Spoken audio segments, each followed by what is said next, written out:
The din concerns itself with the disposition of the whole life of man as the responsible creature of God, as much in his inward being as in all the outward forms of his existence.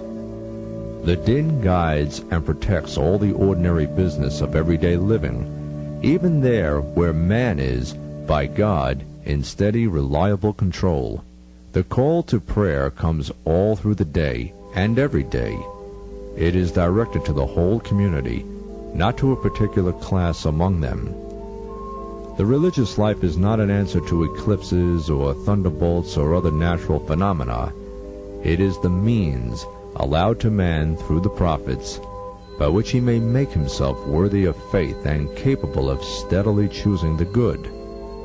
Such observance provides to the believer practical means of reaching the divine presence, and the believer must aspire to this end, as it is the command of the messenger of God, upon him be peace. He teaches us, when telling of the 3 men who were trapped in a cave, the mouth of which had been closed by a big rock displaced by the flood, how each of the 3 men offered God a good deed as a ransom to free them from the cave. Now it is impossible for us to resemble the messenger in physical appearance, much as we might wish it, but we must try to resemble him in a way of life. That will provide us with the ransom to offer to God against the torments of hell. And remember that virtue inheres also in the avoidance of sins. We must keep away from what God has forbidden, just as we would refrain from dealings involving interest, however much, at first sight, they may appear to offer advantage. The pursuit of virtue, whether by observance or by avoidance, the practice of prayer and remembrance, the effort to establish the law and justice according to the teaching of God and his messenger, and the penalties therein prescribed, are all essential elements in the unity of the religious life. And that unity is integral. The parts cannot be separated from one another, any more than you could separate the vital elements of a tree. Just as water, light, and heat, seed, roots, branches, leaves, flowers, and fruit, and the gardener who tends to it are vital to the tree, so also are faith, worship, remembrance of God, the example of the prophet, and the divine law, vital and integral elements of the din. God created man as his vicegerent, his steward on this earth. God, whom we worship, is himself absolute, transcendent, independent of all things. He does not need our worship. Rather, it is we who need to worship him.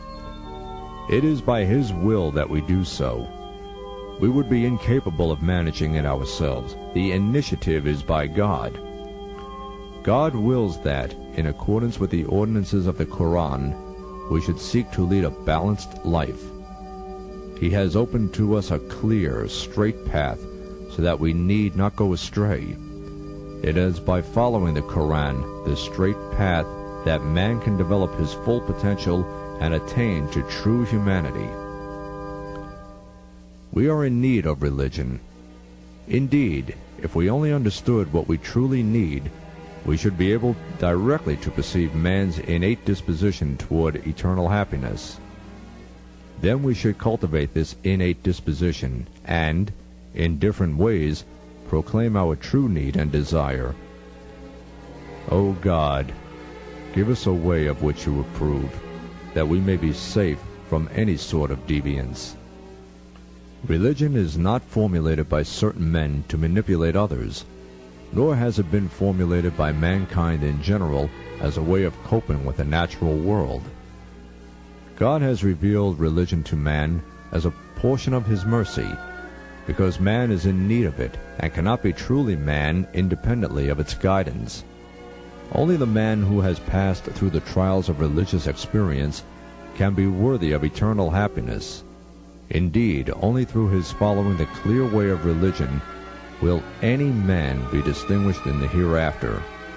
Let's here conclude by repeating that religion is not a system of belief which man felt compelled compelled to contrive out of fear of such phenomena as floods and thunderbolts and the like. Nor is it a human artifice of rules and norms set up by a few to regulate man's social and economic affairs. True religion is far indeed from anything that could be originated by a human mind. Rather, it is the assemblage of divine revelations and divine laws which enable man to know bliss in this world and the next. Man's peace and happiness depend upon the religious life. Only by means of religion can the law be observed in the inward and outward of man's existence, enabling him to attain a state deserving of paradise and the vision of God. As for merely human civilization, however far it advances, it will never be able to secure even man's earthly good or happiness, let alone to replace religion,